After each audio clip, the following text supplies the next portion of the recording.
There's a little saying often attributed to the Italian Renaissance, and I think to Dante himself, that traduttore traditore, the translator is a traitor. It captures the perennial anxiety that in translation something vital is lost, altered, or misunderstood.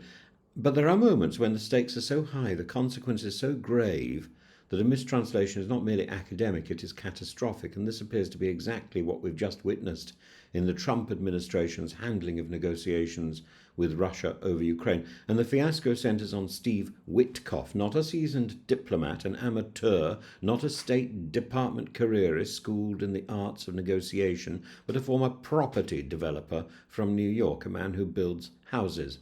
For reasons that may one day be the subject of a tragic comic political memoir, he has been dispatched as Donald Trump's special envoy to meet Vladimir Putin. It's not as if he even speaks Russian. What followed is a textbook example of why professional diplomacy exists and why amateurs should be kept away from the levers of world peace. According to multiple European and Ukrainian sources, Whitkoff grossly misunderstood Putin's proposal. Putin reportedly demanded the peaceful withdrawal of Ukrainian forces from Kherson and Zaporizhia, in other words, that Kyiv surrender territory, and Whitkoff somehow took this to mean the peaceful withdrawal of Russian forces from those regions, a concession Putin has never even remotely been willing to make. It is as if a high-stakes chess game where one player thought the other was offering to sacrifice a queen, when in reality he was demanding the surrender of your king. Such a blunder is not a mere slip of the tongue, it's a failure of basic comprehension compounded by the arrogance of the people involved. It reflects the wider problem of Trump's approach, diplomacy treated as a real estate deal where the handshake and the headline matter more than the fine print. Trump's casual remark about some swapping of territories to the betterment of both reveals the mindset that land soaked in blood and embedded in centuries of history can be traded like parcels on a monopoly board. This is not diplomacy, it's the commodification of sovereignty, and when it rests on a misunderstanding, on a mistranslation, on the failure to do the hard work, it becomes not simply a tragedy, but an absurdity. Translation is already treacherous terrain in such contexts. Russian and Ukrainian languages each carry legal and military terminology with shades of meaning not easily rendered in English. And the difference between a withdrawal and a redeployment, between a ceasefire and a suspension of offensive operations, is the difference between peace and war. Seasoned negotiators know this. They bring trained interpreters, back translation checks, and written confirmations of every phrase. Professionalism means you never rely on the good faith of the other side's vocabulary. I lived in Russia for many years, and my Russian was never terribly good. I could get by, I could understand what was being said. I've not been in Russia since 2019, and today I struggle even reading a sentence coherently. My default language, my default foreign language is Greek, and I find that when I meet a Russian phrase, I tend to pronounce it as if it's Greek. I get the accent all over the place, I get the emphasis in the wrong places, and sometimes I get letters back to front. It is extraordinary. And I felt that I was quite comfortable with Russian when I was there. It's a language which is very hard to maintain. History is littered with cautionary tales. In 1945, a mistranslation of the Japanese term mokusatsu, which can mean no comment or treat with silent contempt, contributed to the US decision to drop the atomic bombs on Hiroshima and Nagasaki, believing Japan had rejected surrender terms. In 1961, Khrushchev's use of "we will bury you" was a cultural idiom for "we will outlast you," not a threat to annihilation, but mistranslation inflamed Cold War tensions. The lesson is clear. Words, when misread, can kill.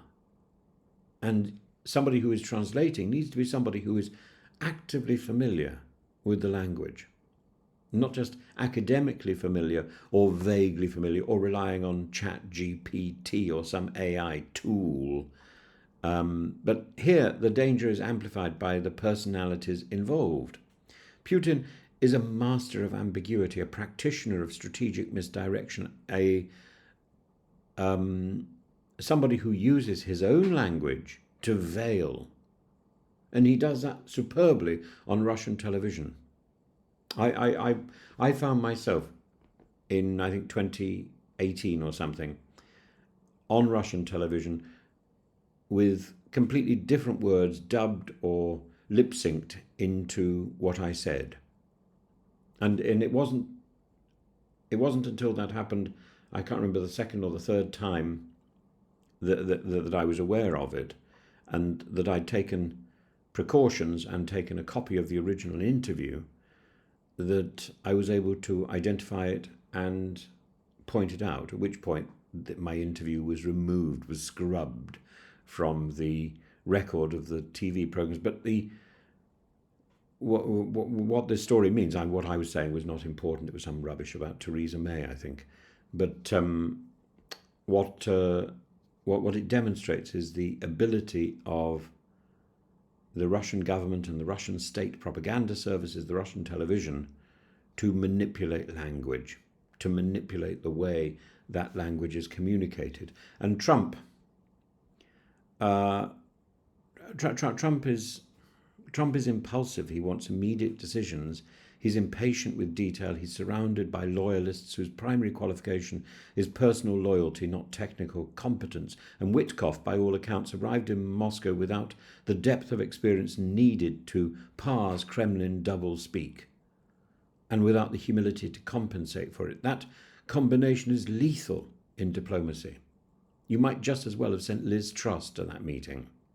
Europe's alarm, therefore, is entirely justified. 8 Nordic and Baltic states have now publicly warned that no deal can be made without Ukraine's consent, and that European security is inseparable from Ukraine's sovereignty. This is not just principle, it is survival. And to permit Russia to retain conquered territory through sleight of hand or mistranslation is to signal that aggression pays. At a deeper level, this episode exposes the perils of political amateurism in an era when the margins for error are razor thin. The art of the deal is no substitute for the art of stagecraft. And the arrogance lies in believing that centuries of diplomatic method, interpreters, back channels, policy coordination, and alliance consultation can be discarded in favour of improvised property barter politics. The stupidity lies in thinking that Putin, of all people, can be charmed into genuine compromise by a misread phrase. And the irony is that the mistranslation may have emboldened Putin. By letting him see that the Americans were confused about his actual demands, it gave him room to harden his position while portraying himself as the reasonable party. Putin is not reasonable. Such missteps